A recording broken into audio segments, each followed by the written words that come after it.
한국이 정치적 혼란을 겪고 있는 이 순간에도 서울은 세계를 놀라게 하고 있습니다.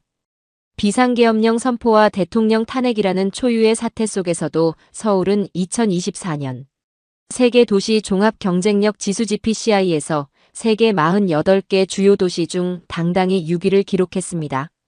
이는 한국의 놀라운 저력을 보여주는 단적인 예시입니다.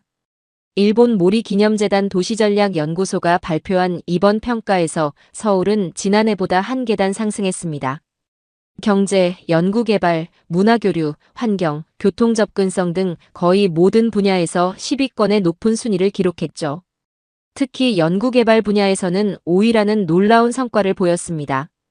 이러한 결과는 정치적 불안정 속에서도 서울의 도시 경쟁력과 시민들의 일상이 흔들리지 않았다는 것을 보여줍니다. 오히려 성숙한 시민의식과 민주주의의 가치를 지켜내는 모습은 세계인들에게 더 큰 감동을 주었습니다. 비상계엄령과 대통령 탄핵이라는 위기 속에서도 흔들리지 않는 도시의 경쟁력, 이것이 바로 서울의 진정한 저력입니다. 뉴욕의 투자분석가는 이런 서울의 모습에 깊은 인상을 받았고 6개월간의 서울 생활을 통해 경험한 이야기 지금 시작합니다. 안녕하세요. 저는 뉴욕 골드만삭스의 투자분석가 사라 앤더슨입니다. 한국의 스타트업과 K 콘텐츠 산업 투자 가능성을 조사하기 위해 6개월간 서울에 파견되어 근무하고 있어요. 솔직히 말씀드리면 처음 한국 파견 소식을 들었을 때 많이 걱정했습니다. 물론 삼성이나 현대 같은 글로벌 기업들이 있다는 것은 알았지만 제 머릿속에 한국은 여전히 중국이나 일본의 그늘에 가려진 작은 아시아 국가였으니까요. 게다가 북한과의 갈등, 불안정한 정세에 대한 뉴스를 자주 접하다 보니 안전에 대한 우려도 컸습니다. 동료들의 반응은 더했죠. 한국? 북한이랑 너무 가까운 거 아니야? 중국이나 일본도 아니고. 왜 하필 한국이야? 그래도 삼성이랑 BTS가 있잖아. 이런 반응들이 전부였습니다.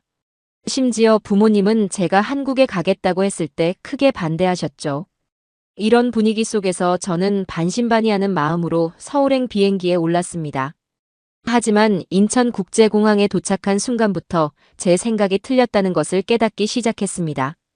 세계 최고 수준의 공항시설과 체계적인 입국 시스템, 그리고 깔끔하게 정돈된 공항철도까지. 이건 제가 상상했던 개발도상국의 모습이 아니었습니다. 첫 주말 밤이었습니다. 강남역 근처 한 카페에서 리서치 작업을 하다가 시계를 보니 어느새 밤 11시. 뉴욕이었다면 절대 혼자 걷지 않았을 시간이지만 호텔까지 걸어가기로 했습니다. 어차피 위험하다면 택시를 타면 되겠다고 생각했죠. 그런데 거리는 제 예상과 완전히 달랐습니다. 늦은 시간임에도 불구하고 거리는 밝았고 혼자 걷는 여성들도 많이 보였습니다. 뉴욕에서는 상상도 못할 광경이었죠. 여성 혼자 밤거리를 걷는다는 건 무모한 일이니까요. 하지만 서울의 밤거리는 마치 나처럼 안전해 보였습니다. 문제는 다음 날 아침에 발생했습니다. 전날 밤 택시에서 지갑을 잃어버렸다는 것을 깨달은 거죠. 지갑 안에는 신용카드와 현금, 심지어 여권까지 있었습니다.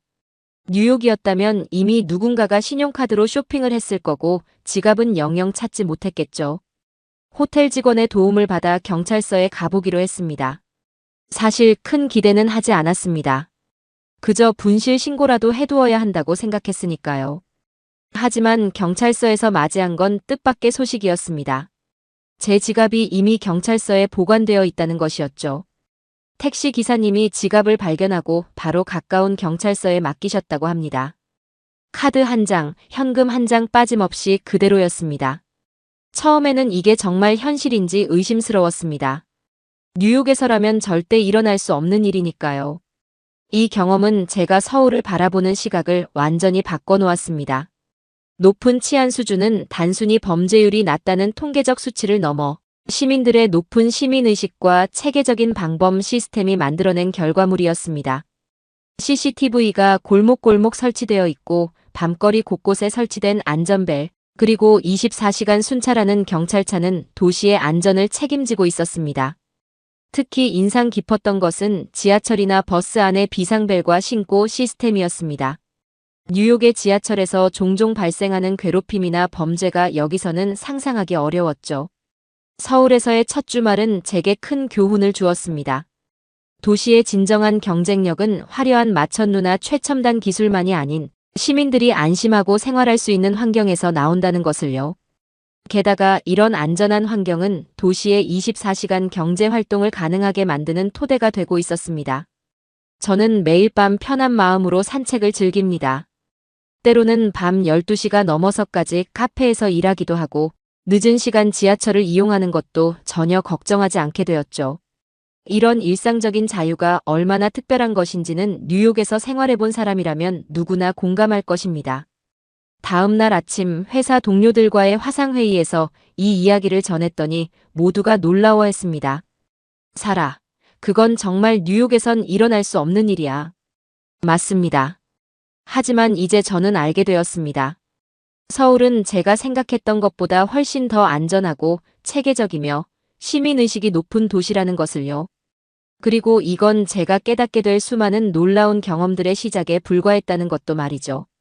뉴욕에서의 마지막 날, 동료가 한국은 삼성이나 현대 같은 대기업이 있으니까 IT 기술은 좋겠네라고 말했을 때 저는 그저 고개를 끄덕였습니다. 하지만 그 말이 얼마나 큰 진실을 담고 있었는지 당시에 저는 전혀 알지 못했죠. 서울에서의 첫 출근 날이었습니다. 지하철을 타고 여의도로 향하는 길, 제 눈앞에 펼쳐진 광경은 충격적이었습니다. 지하철 안에서 모든 사람들이 스마트폰으로 고화질 영상을 시청하고 있었거든요. 뉴욕의 지하철에서는 상상도 할 수 없는 광경이었습니다. 뉴욕 지하철에서는 한 정거장만 지나가도 통신이 끊기기 일쑤였으니까요. 더 놀라운 것은 지하철 안에서도 끊김없이 화상회의가 가능하다는 사실이었습니다. 어느 날 아침 뉴욕 본사와 긴급 화상회의가 잡혔는데 마침 출근 시간이라 걱정이 됐습니다. 하지만 지하철 안에서도 완벽하게 회의를 진행할 수 있었죠. 뉴욕의 동료들은 제가 지하철에 있다는 말을 처음엔 믿지 않았습니다. 그리고 디지털 결제 시스템. 처음 며칠간은 현금이나 카드를 꺼내려 했다가 민망한 경험을 여러 번 했습니다. 대부분의 사람들은 스마트폰으로 결제를 하고 있었거든요. 편의점에서 커피 한 잔을 사는 것부터 택시비 지불까지 모든 게 스마트폰 하나로 해결되었습니다. 더 놀라운 건 노점상에서도 QR코드로 결제가 가능하다는 것이었죠. 특히 인상 깊었던 것은 모든 시스템이 완벽하게 연동된다는 점입니다. 지하철에서 버스로 갈아타도 같은 교통카드 앱을 사용할 수 있고 한 번의 로그인으로 모든 배달 앱과 쇼핑몰을 이용할 수 있었습니다. 뉴욕에서는 각각의 서비스마다 다른 앱을 설치하고 계정을 만들어야 했는데 말이죠. 디지털 기술은 금융 분야에서도 혁신적이었습니다. 은행 계좌 개설부터 주식 거래까지 모든 것이 모바일로 가능했습니다. 투자 분석가로서 특히 놀라웠던 것은 주식 거래 시스템의 안정성과 속도였죠. 뉴욕의 많은 트레이더들이 부러워할 만한 수준이었습니다. 공공 와이파이도 인상적이었습니다. 뉴욕에서는 카페에 가도 와이파이가 잘 터지지 않는 경우가 많았는데 서울에서는 지하철역, 공원, 심지어 버스 안에서도 무료 와이파이를 사용할 수 있었습니다. 덕분에 데이터 요금 걱정 없이 어디서든 일할 수 있었죠. 한 달이 지났을 때 저는 제 스마트폰에 가득 찬 결제 앱과 배달 앱들을 보며 웃음을 지었습니다. 처음에는 이런 디지털 시스템이 낯설고 어색했지만 이제는 이것 없인 하루도 살기 힘들 정도가 되었으니까요. 심지어 부모님과의 영상통화에서 뉴욕이 이런 면에서는 한참 뒤처져 있는 것 같아요라고 말하는 제 모습을 발견했습니다. 특히 인상적인 것은 이런 디지털 혁신이 젊은 세대만의 전유물이 아니라는 점이었습니다. 카페에서 만난 70대 할머니께서 스마트폰으로 주문하고 결제하시는 모습, 길거리에서 QR코드로 후원금을 받으시는 노인분들의 모습은 제게 또 다른 충격을 주었습니다. 실리콘밸리가 새로운 기술을 개발하는 곳이라면 서울은 그 기술이 일상에 완벽하게 스며든 도시였습니다. 이곳에서의 경험은 제 투자 분석의 방향도 바꾸어 놓았습니다. 더 이상 한국을 단순한 IT 제조국가로 보지 않게 되었고 오히려 미래 디지털 혁신의 테스트베드이자 선도자로 보게 된 것이죠. 서울은 마치 5년 후의 뉴욕 같아. 본사에 보낸 첫 번째 리포트에 이렇게 적었습니다. 그리고 덧붙였죠. 우리가 예상한 것보다 이곳의 기술은 훨씬 더 앞서 있으며 더 중요한 것은 그 기술이 완벽하게 도시 전체에 융합되어 있다는 점입니다. 출근 시간의 뉴욕 지하철은 제게 악몽과도 같았습니다. 지연된 열차, 갑작스러운 운행 중단, 에어컨 고장은 일상이었죠. 그래서 서울에 와서도 처음 며칠간은 일찍 출발했습니다. 혹시 모를 지연 시간을 대비해서요. 하지만 곧 그런 걱정이 무색하다는 것을 깨달았습니다. 서울의 지하철은 마치 정밀한 시계처럼 움직였습니다. 스마트폰 앱으로 실시간 도착 정보를 확인할 수 있었고 그 시간은 초 단위로 정확했습니다. 처음에는 이런 정확성이 신기해서 일부러 시간을 재보기도 했죠. 뉴욕의 지하철 앱도 실시간 정보를 제공한다고는 하지만 그건 그저 예상 시간일 뿐이었으니까요. 더욱 놀라웠던 것은 환승 시스템이었습니다. 뉴욕에서는 다른 노선으로 갈아타기 위해 복잡한 통로를 헤매야 했지만 서울의 지하철역은 마치 잘 설계된 미로와 같았습니다. 색깔별로 구분된 노선, 바닥의 안내선, 그리고 무엇보다 정확한 안내. 표지판이 있어서 처음 가는 곳도 어렵지 않게 찾을 수 있었습니다. 특히 인상 깊었던 것은 교통카드 시스템이었습니다. 뉴욕의 메트로 카드는 자주 인식이 안 되거나 잔액이 부족한 경우가 많았는데 서울의 교통카드는 지하철과 버스를 환승할 때도 자동으로 할인이 적용되었고 잔액도 스마트폰으로 쉽게 충전할 수 있었습니다. 환승 할인 제도는 제게 완전히 새로운 개념이었습니다. 지하철에서 버스로, 버스에서 지하철로, 심지어 버스에서 버스로 갈아타도 추가 요금이 들지 않는다는 사실이 믿기지 않았습니다. 뉴욕에서는 버스와 지하철을 갈아탈 때마다 각각 따로 요금을 내야 했는데 말이죠. 이런 환승 시스템 덕분에 서울 시민들은 적은 비용으로도 도시 어디든 갈 수 있었습니다. 더욱 놀라웠던 것은 환승 정보 시스템이었습니다. 스마트폰 앱으로 경로를 검색하면 가장 빠른 환승 경로는 물론 환승 시간과 출구 번호, 심지어 몇 번 칸에 타야 환승이 편한지까지 알려주었죠.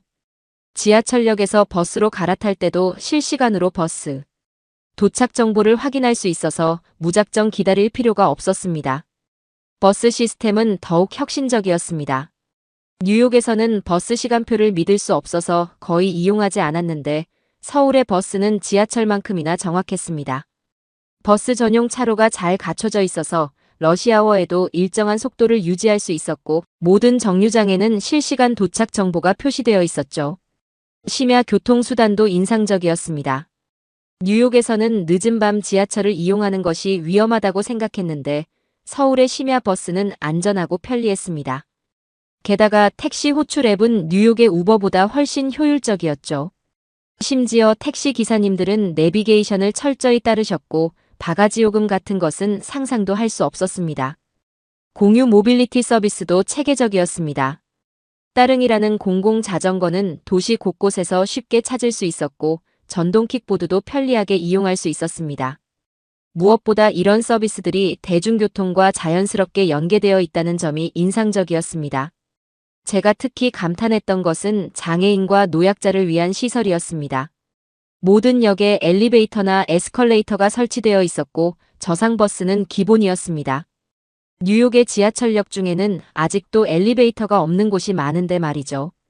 한 달 정도 지났을 때 저는 더 이상 구글맵을 사용하지 않게 되었습니다. 서울의 대중교통은 이미 제 일상이 되어 있었고 지하철역 구조도 어느새 머릿속에 그려지기 시작했으니까요. 뉴욕에서는 상상도 할 수 없었던 일이었습니다.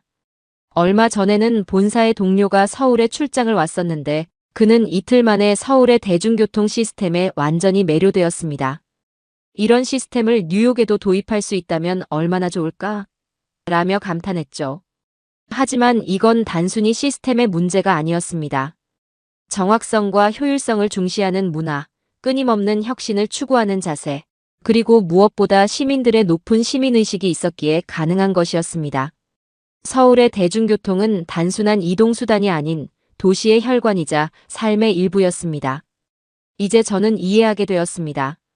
왜 서울이 세계에서 가장 효율적인 도시 중 하나로 꼽히는지, 그리고 왜 이곳의 시민들이 자부심을 가지고 있는지를요. 이건 단순한 교통 시스템이 아닌 미래 도시의 표준이었던 것입니다. 뉴욕을 잠들지 않는 도시라고들 하지만 서울에 와서 보니 그건 착각이었습니다.